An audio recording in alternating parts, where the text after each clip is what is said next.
Abdullah Jamshedpuri channel, like, comment, share, and subscribe. سلام اور مصافحہ کے بعد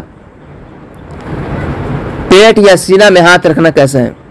آپ نے دیکھا ہوگا کہ مصافحہ کے بعد بعض لوگ سینہ پر ہاتھ رکھتے ہیں، سینہ سہلاتے ہیں یا پیٹ میں ہاتھ رکھتے ہیں. تو ایسا کرنا کیسا ہے؟ تو دیکھیے، مصافحہ کے بعد سینہ پر ہاتھ رکھنا نہ رسول کریم صلی اللہ علیہ وسلم سے ثابت ہے اور نہ ہی فقہاء کرام نے سلام و مصافحہ کے آداب میں اسے ذکر کیا ہے. اس لیے غیر مشروع زائد چیز ہونے کی بنا پر زائد رسم ہوئی اور اگر سلام و مصافحہ کا مشروع جز جائز جز سمجھ کر یہ کیا جائے گا تو بدعت میں داخل ہو جائے گی. واللہ تعالی عالم. یہ فتویٰ دار الافتاء دار العلوم دیوبند کا ہے.